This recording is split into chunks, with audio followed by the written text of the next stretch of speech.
Jared, you began your career with the Kansas City Chiefs. Is it safe to assume, as you look at this Super Bowl, Chiefs in Tampa Bay, you have some rooting interest there, and or how do you look at it? Yeah, you know what? Obviously, I still know a lot of people in the Chiefs organization, so always great to see them win. What an amazing fan base. I was a little torn last week. I'm not gonna lie. I grew up a Bills fan, and I'm a huge like Steve Tasker fan, so I was a little torn, and then my old Wow. coaches. So, um, you know what? I think I'm excited to see. I do have to admit this too. Like, I was always a guy that thought kind of Tom Brady. He was obviously phenomenal. He's great. But you sometimes you think like, okay, is it the duo? Is it the system, him and Belichick? And to see him go out and do what he did with Tampa, later in his career, that sold me as that dude is amazing. So, I don't know. I kind of like you kind of want to see greatness like succeed. So you kind of wish, maybe you root for, them to win be the first team to host and win the Super Bowl in their hometown, or do you want to see the Chiefs continue to win? So, my heart is with the Chiefs. Obviously, that's where I began my career. But, part of me still just kind of be cool to see greatness unfold that way. And Mahomes obviously will have plenty of years to chase all these records down. But yeah, so I'm a little torn. Let's say this: I'm 70% Chiefs, 30% Bucks. Well, you just mentioned Brady, and you began your career 4 years into his and finished. And here you are, a finalist for the Hall of Fame. And my man's still out there going strong at 43 years old, trying to win his like, do you ever just sit back and marvel, like, how's this guy doing it? Well, a little different position, you know what I mean? The quarterbacks are a little prima donna. They don't get hit, We see the problem is defensive lineman, offensive lineman, most everybody else, receivers not so much, or DBs, but the interior we hit on Wednesday, we hit on Thursday, we semi hit on Friday, we get a Saturday walkthrough, we hit on Sunday. So for us, it's like 4 days a week of just banging our heads against the wall. But yeah, no, it's remarkable to see a man like that. But obviously he takes care of himself. He's obviously a master, or he's very diligent about his craft, I should say, and he's a master of his craft and continually works on it. So that's what I really respect. Obviously the results are the results, but when you see work ethic like that and you see the determination and the grit to push through and defy the odds, that's where I kind of you're crazy if you don't nod your head to it and say wow, and have respect for that. Well, Jared, for all the talk about Brady, Mahomes, and the two offenses, both of these teams, especially the Bucks, they wouldn't be here if it wasn't for their defense and how they played, especially against the Saints. Both teams have some guys up on that defensive line that I think you would look at and go, man, I really like the way they play the game. Is there anyone, whether it's JPP, Frank Clark, whoever it may be, that you look at on those defensive lines and say, that's my kind of guy? Yeah, so I think JPP, I obviously played against him when I was playing, and he had the injury, but it seems like he's starting to kind of make a resurgence. I like the way he plays. He's been consistent throughout the years. You got Sue inside. I'm a big fan of Sue. Sue's nasty. He might not be getting the sack numbers that he used to get, but that dude is a presence, and he's just nasty up front, which is awesome. So and then I think it's kind of honestly I think it's I haven't watched a whole lot of the two teams, but from the games I have seen, it's kind of the tale of two tapes. The Chiefs defense to me seems a little more finesse, where the Bucks defense seems a little more stout up front. And that front seven of the Bucks, I mean they look pretty darn good. Like I said, I think what is it? Barnett had a good game against the Packers, and then who has been impressing. I don't know. I don't remember his first name, but White, that the linebacker for Devin White. Devin White. Yeah, there we go. Sorry. He's been real fun to watch. So yeah, I mean, honestly, I look at, and then Chiefs. I think the Chiefs probably has their back end has been playing well. Tyrann Mathieu, he had a good game. So it's going to be interesting to see. And that gets lost when you got great quarterbacks and you got, offense that are putting up a whole bunch of points. So I think you're right. I think the Super Bowl is going to come down to which defense can hold it and turnovers. And again, I got to root for my guy, Antoine Winfield Jr. I played with his dad. His dad's dude, Antoine, one of the best corners I ever played with. So it'd be good to see him have a little success out there too. You had 136 career sacks. Did you get Brady at all? Is he on that list? Oh yeah. Okay. What do you remember about that game? First play of the game, sack. It might have been my rookie year too. I don't know. I can't remember. My rookie, first or second year. We lost though. I think we lost. I'm not sure if I ever beat him. I've sacked him, but I don't think I've ever beat him. I have to go back and check the record books on that. But yeah, but it's that I tell you what, actually the one I remember most, not besides the first play of the game sack, they ran this little fake, X stop deal, and I got through the line so quick, I didn't really know who to hit. So I hit the running back and tackle, and Brady still had the ball. I'm going to throw it for completion. And my coach was just like, next time, tackle them both. Like, what are you doing? I always, free shot the quarterback, hit the quarterback. I'm like, my bad, coach. Oh, man. Well, there's one of the sacks of all of those you had in your career that's been played on like so many highlights and bloopers. You probably know as soon as I'm going to say it, Dan Orlovsky ran out of the end zone for a safe. You made him run out of the end zone. Like, you remember that play? What was going through your mind? I do. I laugh about that a lot because, Kevin and I we were in the heated sack race at the beginning of the year, and that came through. And I can't remember. He might have had 4 in that game or something. I don't know. But we were laughing because there was one game. Him and I were racing to the sideline to see, because whoever's closest gets credit for it. And so I came around. I figured I was going to get close to a sack anyway, just because they left me one-on-one with the tight end, and when I was playing, tight end were considered half people. They weren't even real people. You had to just disregard them. So yeah, I came around. I remember I was just cracking up, and I saw him run out of the back of the end zone, and I'm the only one there. So I'm laughing because I'm like, it's the easiest sack safety I've ever gotten in my life, and I just couldn't believe it. I'm like, there's no way he's actually running. At first, I'm like, he has to know he's out of bounds, but he kept running. Kept going.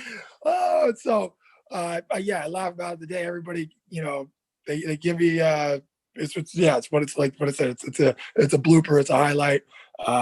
I've spoke with Dan about it. He makes comments to it. It's quite it was quite entertaining. But I think Kevin was more pissed that I got a sack on it and closed the gap. And obviously, I overtook him later in the career year. But yeah, it was a fun little time. Well, Dan's a good dude. Well, in 2011, you had 22 sacks. I think you had to sack Josh McCown like 3.5 times in a final game to get to 22. Finished half a sack shy of Michael Strahan's record, which I don't know if it bothers you, but yeah, Favre gave it to him. Like, did that ever annoy you? Like, man, here I am fighting to get these sacks, and no, got it handed to him. You know what? Because look at Dan. Like, one of my career sacks is Dan running out the back of the end zone. You know what I mean? So the rules are in place for where the rules are at. I tell you what I tell everybody gets me is that my 23rd sack that year, I can remember the ones I missed. I hit Drew Brees right as he threw, and the ball went forward instead of back, and they called it an incomplete pass. But I had a sack on Aaron Rodgers in our Monday night game up in Green Bay. He got the ball, stepped over the pocket, dropped it, right? Picked it back up, took off. I ended up sacking him. They gave me a sack. I come out of the game with 2 sacks. Well, Wednesday, they changed it to a team sack because they called that a muff. Oh. Right? And, when I first got in the league, a muff, if the ball went over the quarterback's head and he grabbed it or fell on it, the first person to touch him got the sack. And then they changed that to a team sack and didn't give any individual stat for it. So, yeah, my 23rd sack was I actually tackled Aaron. He still could have thrown the ball. He regained possession. He rolled out, still could have thrown it. I tackled him. Team sack, not my sack. There's the record. I'll put an asterisk next to there. Yeah. Jared Allen should get that. I fought it for years. And they kept telling me, nope, team sack. So I said, all right. But no, I don't do straight. I mean, to get to 22, right? To get to 21 and a half at that time. And I know Gastineau was probably sitting there saying, nope, that's still my record. It takes so much effort in to get that. Tell me the difference is you don't miss, right? You don't realize even the greatest pass rushers how many times you'll miss in a career. And we used to there used to be a stat that one of my old D-line coaches used to tell me that if you make 1 out of every 17, if you're successful 1 out of every 17 pass rushes, right, you'll end the year with roughly 16 and a half sacks and should lead the league, right? So what do you do with your 16 failures? So, I mean, if you think about it, like if that win percentage isn't that high, like you miss a lot to get 10, 11, 12, 13, 14, 15. And 22, I could just be honest with you, that year, I can think I missed maybe, I can count like 4 I missed that year. And by slim margins, and you got to have the back, things got to be working the right. There's so much stuff that goes into it. So, yeah. But for Stray, hey, we all have the same rules in place, kind of, and he has it. I'm sure. Listen, I'm sure all the old school guys, they, back before they counted sacks, I'm sure they're probably saying, "Hey, I'm the leader." Or you look at, I think even like Lawrence Taylor, I think they didn't start counting sacks like the second or third year of his career. So what could he have had? Yeah, so man, I think it's all subjective, but it is what it is. I would love to have it, but hats off to Stray. He still owns it, and probably will for a while. I grew up in the Reggie White era, so that was somebody in Philly watching him, the minister of defense. Like who was the guy that you maybe modeled your game after, looked at, and said, like, that's a beast. That's a guy I want to play like? So I used to watch the 100 Toughest Men from that era like all the time, right? And but for me, I tried to model my game, not necessarily. I was a huge Bills fan and Raiders fan growing up, right? So like Cornelius Bennett was an absolute stud. Howie Long. I mean, you got to just respect, the what's his name? John, or was it not John Haley? Haley coming off the edge for the Niners. Charles Hill. Sorry, there we go. Yes, I mean, there's so many guys. You look at Greg Lloyd that dude was a madman. And so I didn't really have a model. And those guys were more mindsets I tried to model myself after, right? Like that never stop mentality, the Jack Youngbloods of the world, Jack Lambert's, playing through anything, that mental toughness, that mental fortitude. And then as I got into college and really started learning and honing techniques and understanding, and my first few years in the league, understanding technicians, guys like Julius Peppers, I watched so much film on him. Derek Thomas, I watched so much film on him. Leslie O'Neal, watched a ton of film on him. And even guys, that I didn't emulate after, like Reggie White. That dude could throw a left hook and knock you into, the end zone. That wasn't me. I wasn't a hunk. I'm a leverage technique. I'm going to trap an elbow, flip a hip, hand fight you, long arm you, get up underneath the pads. So, I was more of a leverage technique guy, and where some of these guys, I never had a hump move, I never really had a spin move. So, guys like Farini, I didn't really pay attention to. DeMarcus Ware and I was in before him, but our careers modeled each other very similar because I think we played very similar. But yeah, so guys like Peppers, guys like Jason Taylor were huge influences on my career. I'm trying to, but again, early on, I mean, one thing I learned from Derek Thomas is that dude never got off on the ball, right? He always watched the quarterback's hands. And so I could never fathom how fast this guy was off the ball. And then my coach was like, he's watching the quarterback's hands. And 90% of quarterbacks will drop their bottom hand right before the ball's going to be snapped, right? And so I adopted that in my game. Chris Dolman, when I got to the Vikings, spent time with him, and just watching how that dude could dip, being able to dip and be flexible in turns. So yeah, I mean, so many, not one particular, but so many greats that I adapted little things off, whether it was a mindset, whether it was technique or the ability just to say F it sometimes and just get the job done by any means necessary. Who were the toughest guys? Was it for you guys like Vic, who could run around, or guys with the quick release like Rodgers, who could just get rid of the ball like that? It's the guys with quick release, right? So the reason you have Brady, so Aaron's release is quick, but what Aaron gets, I should say, he used to get sacked a lot, right? Because he has that ability to fling the ball 100 yards down the field. So he'll also hold that. So sometimes the great quarterbacks will give you more opportunities because they'll hold the ball longer, knowing that they can make a play down the field. Like, Roethlisberger, right? Roethlisberger actually will hold the ball a lot because the dude's so big and strong. He can usually break the tackle and make a bomb down the field. So, guys with like that got the ball out in like under two. So, Drew Brees is so hard to get to because even though he's short, he sits no more than 5.5 yards at those launch points, back in the pocket. And now you're like, well, okay, I got to try to take an inside move to get to him. Now I got to guard. So the guys that know how to work their own line and really sit in that pocket, Peyton balls out so fast, you know what I mean? Guys like that. So Vic was so tough because he was athletic, but Vic was also more predictable. We knew with him, just blitz the house. And if he's gonna beat you, that's it. But you just zero blitz that guy pretty much the whole game, and you could get to him just because you just don't miss your tackle. I mean, it's because it's a feast or famine with him. But yeah, it's those quick releases, the ones that really eat you up. And then from a lineman standpoint, it's actually the guys with not the greatest technique. There's only a handful of tackles that are so athletic and so technique and that have a way of playing that make it difficult. But some of the toughest ones are guys that are just in your way, guys that just float back, absorb you, aren't going to really shoot your hands because, technique will beat technique where sometimes you get a guy who's just in your way, plus a quarterback that gets rid of the ball fast. It can get frustrating, and then guys think they're better than they are, and then you got to remind them that they're not, and then there's that whole game you got to play. Were you a trash talker, Jared? Like, how much Oh, how much was that part of your game? a lot, a lot. It was made a little harder. I quit cussing like 2008, 2009. Yeah, I want to get into that later. Yeah. Yeah, it made it a little harder to talk trash, but yeah, it was. I've been known to hurt some feelings on the field. Well, Phil Rivers is known for. I mean, he's the same way. Didn't use any foul language, any expletives. But yeah, I think "dadgummit" was his word. But he was Yep. notorious, right? For Oh, throwing dude, me and Philip had many of back and forth, and that was when my mouth wasn't so clean. So you can imagine some of the things that came out of my mouth. I remember a couple of times you say something, you both just have to start laughing because you're like, "Did you really just say it?" Yeah, I crossed the line. That was too far. Well, you finally made it to a Super Bowl, right? Your final season with Carolina. What was that Yeah. experience like after playing, Kansas City, Minnesota, and everything to get there with a team like Carolina that had a tremendous season, and then you're going up against Peyton Manning, who's at the end of his career. What was that whole experience like for you? It was surreal because I had signed with I was retiring after I left Minnesota 10 years, and Chicago gave me an offer I couldn't really say no to. And then I got injured in Chicago.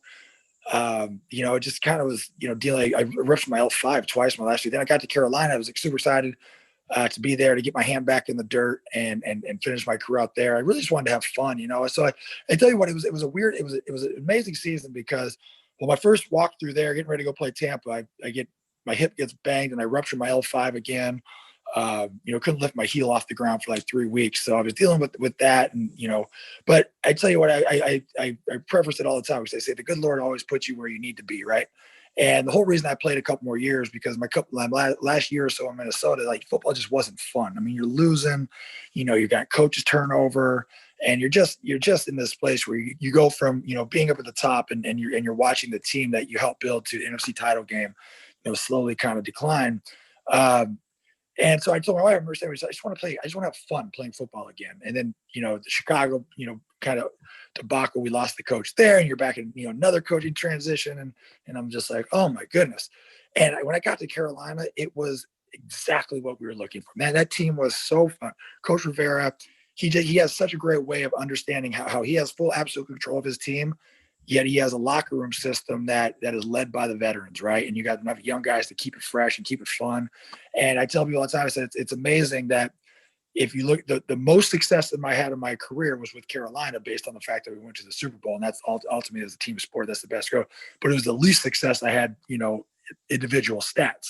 And I said I think sometimes it takes that. It takes that humbling, you're beat down, you're beat up, but then you're reminded, like, man, I had so much fun in this run to the Super Bowl, and yeah, that's all I can say, man. It's like that team will always be special to me just because the camaraderie. They welcomed me with open arms. The coaching staff there was great. The players are great, and even though we didn't win it, it still it was some of the most fun I had playing football, and again, it's like I said. So that's that experience. Although it's kind of surreal too because I got to end my career back in the Bay Area where I'm from, and my first start was against Peyton Manning, and my last start was against Peyton Manning. I won the first one, he won the last one for the Super Bowl. So the one thing I can say, we could switch those. It would have been a perfect career. Sure. Well, Jared, you're a finalist for Pro Football Hall of Fame. What would it mean to you to be put on that gold jacket, to be enshrined in Canton? Man, I don't know that you can describe it in words. I think it's going to be, this whole process has just been kind of humbling because, there's nothing you can do about it, right? The resume is written in stone. It is what it is. And it's for the voters to judge how that holds up. And to be in this situation, to be a finalist in my first year of eligibility is humbling enough. And it's been awesome. But I think the gold jacket to me it's that symbol of finality, I guess, if you want to say. It's a symbol of just a job well done. It's the recognition that you did it the right way, but more so it represents everybody that's been on that journey with me, or whoever has the gold jacket. In my opinion, I'd be lying if I said I got here by myself. I mean, any athlete of any sport, from when I was little to the end, between coaches and family and friends and just different, players and mentors and stuff like that. I mean, there's so many people that helped me to achieve the level that, I was able to play at. That, that's to me, I think, is what it would represent. That jacket would represent every blood, sweat, tear of every single person that put an ounce of energy into me to help me get to meet my goals. And to me, I think that's going to be the greatest thing is to be able to thank them and let them see that and represent that with them as well. So yeah, I mean, I don't, again, it'd be amazing, and it'd be one of those honors that, be right up there with getting married and then having kids. What are you doing now? I know you were involved in curling. Is that something that you're still doing, pursuing? And how did you get Yeah. involved? Oh, I took a bet. And then, I don't like to welch on a bet, so I go all in once I'm in. And still doing. COVID's got everything on hold right now, so trying to figure out what that next phase looks like. But yeah, I'm in constant contact with the team and guys in the current world, still seeing what's going on. But yeah, I still got to try to win this bet. What was the? Can you share a little info on the bet? Like what was the? Info? Oh, just the sum of money. Just, Okay. A sum of There's money some that I former can make. players involved too, right? No, what? Some former players too. Like Mark Bulger was. Oh yeah. I formed my team with former players. It was Mark Bulger, Keith Bullock was on it for a while. He got going to be a little bit bigger time commitment than he could take on, but he still stays in touch. And Michael Roos, and then we brought on a skip who was a 2010 Olympian, Jason Smith. So yeah, it's just it's kind of like football. You're kind of finding the right players, the right fit to get you to the ultimate goals. So we'll see how we come out of COVID and how it looks. Yeah, what inspired you to launch your foundation, the Jared Allen Homes for Wounded Warriors? What was kind of behind that, and what are some of the things that you guys are doing? So yeah, I started my foundation in 2009. I came back from a USO tour and just knew I had to do something to help our men and women out. But it was actually the idea was presented to me by a buddy of mine back in like 2000, I think probably 6, 7. He let me know about the gap in adaptive housing. He was an Army guy, and I just kind of wasn't at a place in my career to really set up and focus on a foundation. My family is all military. So my grandfather was 23 years a Marine. My little brother's a Marine. Like, I have great respect. And my uncles are all, in the military. So I had great respect for the military growing up. I always knew that they were the reason why I got to do what I got to do. And so when I got back in 2009, I just knew it was time to do something, right? To say thank you. And so the best way I figured I could say thank you was, to serve those who serve us. And we kind of went down and when, I went back and remembered, what my buddy had told me about the gap in adaptive housing. We dug into that a little bit. I figured, nobody deserves a home more than the men and women who fight for that American dream, right? So what's my American dream? It's a functional home for me and my family. My home is my safest place at my most insecure time, or most vulnerable time. And so that's what we wanted to give to our men and women that came back with severe injuries. And so we've been able to do that. We've delivered. I actually just gave another home away down in Florida, 3 days ago. I'm trying to think, 2 or 3 days ago. We've given away 17. We have 5. We're building 5 right now. We got 2 brand new recipients. So we've been going along. But yeah, that's the Cliff Note version. It's just my way of saying thank you, and it's my way of giving a little slice of the American dream of those men and women that protect it and fight for it and are the reason why we have it in the first place. Well, I love that, man. That's awesome. I know you're a man of faith, and I want to ask you about something I heard you say at one point. It was, I think, a team chaplain, and it kind of moved you. And the quote was, if you were arrested for being a Christian, would there be enough evidence to convict you? What was going through your life at that moment, and what was going through your mind when you heard that, and how did it impact you? Well, yeah, it was very impactful from the standpoint of, I grew up in the church, and obviously, I try to tell people, some people had the big God moment. I've never had that. Like I said, I grew up in the church and grew up knowing that believing in God made more sense than not believing in God.